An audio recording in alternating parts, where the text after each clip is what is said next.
இன்றைய மேலான தமிழ் பெருங்குடி மக்களே, உங்கள் அனைவருக்கும் மேலரசம்பட்டு சண்முகத்தின் பணிவான வணக்கங்கள். அன்பு உறவுகளே, நம்முடைய காணொலியை நீங்கள் பார்ப்பது இதுவே முதல் முறையாக இருந்தால் நம்முடைய காணொலி தொடர்ந்து உங்களுக்கு வர வேண்டும் என்றால் உடனே சப்ஸ்கிரைப் செய்து கொள்ளுங்கள். நம்முடைய காணொலி பற்றின மேலான கருத்துக்களை தொடர்ந்து கருத்துரை பகுதியிலே தவறாமல் பதிவு செய்யுங்கள். அன்பு உறவுகளே, வாருங்கள் இப்பொழுது காணொலிக்குள்ளே செல்லுவோம். வெற்றி துரைசாமி இமாச்சல பிரதேசத்தில் கார் விபத்தில் மரணமடைந்த வெற்றி துரைசாமியின் உடல் 8 நாட்களுக்கு பிறகு இமாச்சல் பிரதேஷ் காவல்துறை சைதை துரைசாமியிடம் ஒப்படைத்திருக்கிறது.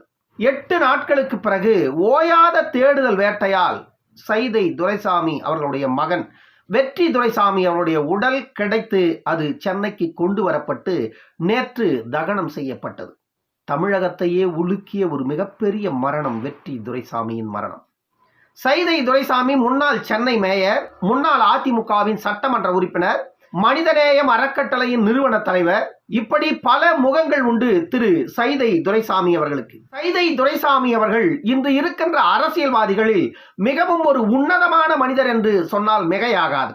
ஏனென்றால் ஒரு அதிமுகவில் மிக பிரபலமாக இருந்தவர், சென்னை மாநகராட்சியில் ஒரு நேர்மையான மேயராக பணியாற்றி இருந்தவர், அதிமுகவின் சட்டமன்ற உறுப்பினராக 5 ஆண்டுகள் பணிபுரிந்தவர். அதிமுக என்ற இயக்கம் ஜெயலலிதாவின் மரணத்திற்கு பிறகு OPS, EPS, Sasikala, TTV Dhinakaran என்று பல துண்டுகளாக உடைந்து சிதறிய பொழுதும் கூட அதிமுக என்ற ஒரு இயக்கத்தை அவர் தவறாகவும் பேசவில்லை. எடப்பாடி பழனிசாமி அவர்களையோ, ஓ பன்னீர்செல்வம் அவர்களையோ, சசிகலா அவர்களையோ, டிடிவி தினகரன் அவர்களையோ யாரையுமே அவர் தவறாக பேசவில்லை. எம்ஜிஆர் குறித்து யாராவது கேள்வி எழுப்பினால், எம்ஜிஆர் குறித்து யாராவது தவறான தகவல்களை வெளியிட்டால் அதற்கு மட்டும் அவர் பதில் கூறி கொண்டிருந்தார் சைதை துரைசாமி அவர்கள். ஏனென்றால் எம்ஜிஆர் அவர்களை முழுமையாக நேசித்த ஒரு மனிதர் சைதை துரைசாமி அவர்கள்.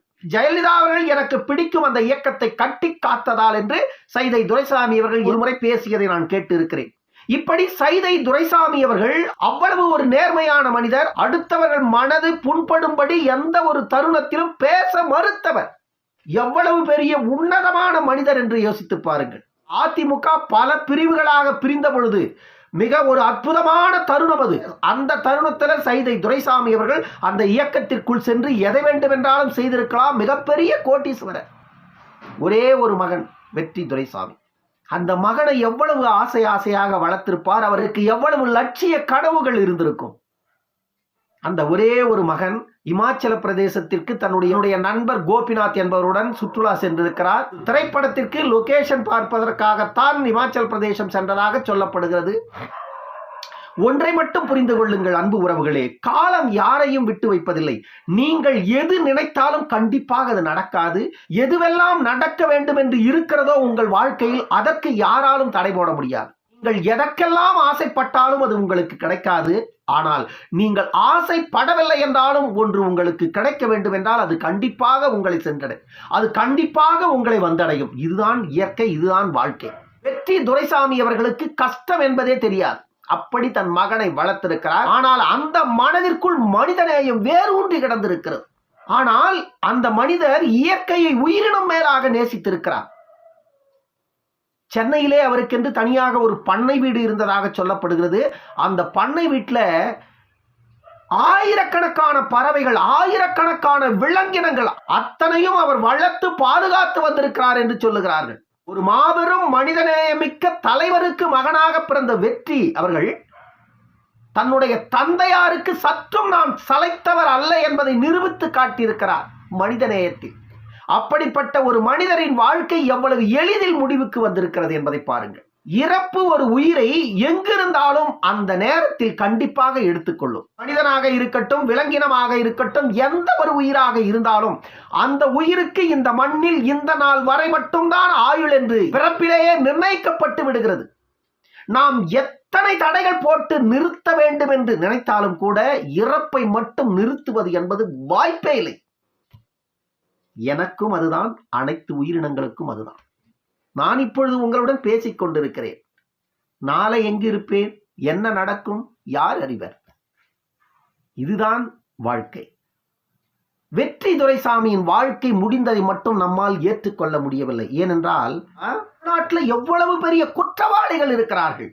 நேர்மை என்றால் என்னவென்றே தெரியாதவர்கள், அநியாயத்தை மட்டுமே செய்து வாழ்ந்தவர்கள், ரியல் எஸ்டேட் என்ற பெயரில் அடுத்தவர்களின் சொத்தை அபகரித்தவர்கள், அண்ணன் தம்பியை ஏமாற்றியவர்கள், ஆற்று மணலை கொள்ளையடித்தவர்கள், மலைகளை திருடியவர்கள், மக்களின் வரிப்பணத்தை திருடி அதிலேயே வாழ்ந்து கொண்டிருப்பவர்கள், காலம் காலமாக அரசியலில் ஊழலை மட்டுமே செய்து சம்பாதித்தவர்கள், இவர்களெல்லாம் இந்த நாட்டில் நன்றாக இருக்கிறார்கள். இவருடைய பிள்ளைகள் எல்லாம் இந்த நாட்டில் நன்றாக இருக்கிறார்கள். ஆனால் எந்த தவறையுமே செய்யாத, மக்களுக்கு சேவை செய்து மனிதநேயத்தை வளர்த்து, மனிதநேயம் என்ற ஒரு அறக்கட்டளை தொடங்கி, அந்த அறக்கட்டளை மூலமாக லட்சக்கணக்கான பிள்ளைகளுக்கு கல்வியை கொடுத்து, அந்த கல்வியின் மூலமாக அந்த பிள்ளைகளுக்கு வாழ்க்கை கொடுத்து, வாழ்க்கையின் மூலமாக அந்த குடும்பத்தில் ஒளிவிளக்கை ஏற்றி வைத்த இப்படி ஒரு உன்னதமான மனிதருக்கு இவ்வளவு பெரிய சோகம் வாழ்க்கையில் வந்திருக்கலாமா? வந்திருக்க கூடாதுதான். ஏனென்றால் இப்பொழுது நான் மேற்கோள் காட்டிய இத்தனையுமே செய்தவர்கள் நாட்டில் நன்றாகத்தான் இருக்கிறார்கள்.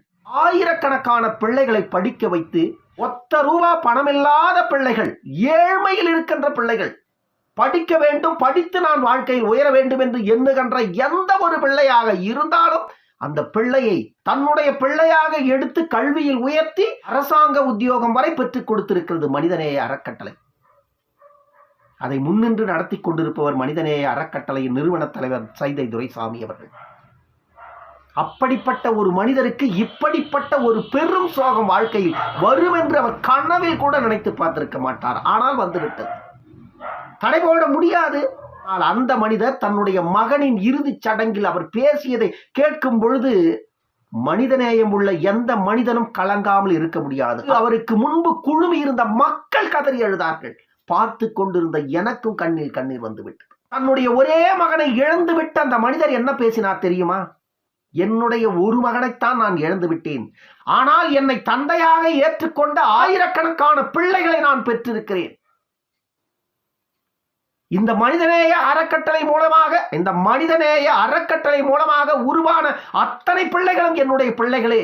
இங்கு அனைவரும் பெற்றோர்களுடன் வந்து நின்று கொண்டிருக்கிறார்கள். இவர்கள் இருக்கும் பொழுது இன்னும் நான் உறுதியோடு இந்த மக்கள் பணியை அடுத்த கட்டத்திற்கு எடுத்து செல்லுவேன் என்று அவர் அந்த இடத்தில் அந்த நெஞ்சுறுதியோடு பேசியதை வேறு யாராலும் செய்ய முடியாது, யாராலும் பேச முடியாது. கதறி கலங்கி நின்றிருப்பார்கள். ஆனால் அதுதான் பக்குவப்பட்ட மனிதனின் வாழ்க்கை. இதுதான் பக்குவப்பட்ட மனிதனின் வாழ்க்கை. இது இயற்கையின் நீதி. இதற்கு தடை போட யாராலும் முடியாது. என்னுடைய பிள்ளையை மீட்டுக் கொடுக்கிறவர்களுக்கு 1 கோடி ரூபாய் நிதி என்று தன்னுடைய மகன் கார் விபத்தில் மாயமான அதே நாள் என்னுடைய மகனை மீட்டுக் கொடுப்போருக்கு 1 கோடி என்று நிதி அறிவித்தார். அதை கொடுத்துதான் தன்னுடைய உடலை பெற்று வந்திருக்கிறார். எவ்வளவு பெரிய சோகத்தை தன் நெஞ்சிலே சுமந்து கொண்டு இந்த இறுதி சடங்கு முடிந்த பிறகு எனக்கு ஆறுதல் கூற வந்த அனைத்து உள்ளங்களுக்கும் தழுதழுத்த குரலில் அவர் பேசிய அந்த வார்த்தைகள் அவ்வளவு எளிதில் கடந்து வெளியே வர முடியாது. அவர் பேசிய அந்த வார்த்தைகளில் இருந்து வெளியில் நம்மால் கடந்து வர முடியவில்லை. ஒரு மனிதன் வாழ்க்கையில் இன்பத்தை மட்டுமே கண்டிருக்கலாம், ஆனால் துன்பம் என்றால் எனக்கு என்னவென்றே தெரியாது என்று கூட அவர் இருந்திருக்கலாம். ஆனால் ஆயிரக்கணக்கான பிள்ளைகளின் துன்பத்தை போக்கிய ஒரு மனிதர். அப்படிப்பட்ட மனிதருக்கு அவரால் தாங்கிக் கொள்ள முடியாத ஒரு துன்பத்தை காலம் கொடுத்திருக்கிறது பாருங்கள். இதுதான் இயற்கை. சைதை துரைசாமி அவர்கள் எந்த ஒரு பாவத்தையும் செய்த மனிதர் போல் இல்லை. சென்னை மேயராக அவர் இருந்த பொழுது மிகச் சிறந்த மேயராக பெயர் பெற்றவர். அதிமுக என்ற ஒரு கரைபடிந்த கட்சியில் அவர் இருந்திருந்தாலும் இவர் மீது கரைபடிந்ததாக கேள்விப்பட்டதில்லை. அப்படிப்பட்ட ஒரு அற்புதமான மனிதரின் வாழ்க்கையில் கடைசி வரை அவரை மேலா துயரில் காலம் கொண்டு போய் நிறுத்தியது என்பதை எண்ணி பார்க்கும் பொழுதே நம்மால் ஏற்றுக்கொள்ள முடியவில்லை. ஆனால் காலம் முழுவதும் இனி அவர் அதை சுமக்கப் போகிறார் என்பதை நம்மால் ஜீரணிக்க முடியவில்லை. வெற்றி துரைசாமியின் இறப்பு சமூகத்தில் பல மக்களுக்கு பாடத்தை கற்பித்திருக்கிறது. துன்பப்படுகின்ற குடும்பத்தில் இருக்கின்ற பிள்ளைகளுக்கு கல்வியை கொடுத்து கல்வியின் மூலமாக வாழ்க்கை என்ற ஒளிவிளக்கை ஏற்றி வைத்து அந்த குடும்பம் ஒளிபெற வேண்டும் என்று உழைத்த ஒரு வெற்றி மனிதனின் வெற்றி மகன் எவ்வளவு எளிதில் அவரை விட்டு சென்று விட்டார். அவர் செல்ல வேண்டும் என்று எல்முனை அளவு கூட எண்ணி இருக்க மாட்டார். காலம் அவரை எடுத்துக்கொண்டது. அவருக்கான நாள் முடிந்து விட்டது. காலம் அவரை எடுத்துக்கொண்டது. இவ்வளவுதான். இது அவருக்கு மட்டுமல்ல, வாழ்க்கையில் ஒவ்வொருவருக்கும் இது ஒரு பாடம்.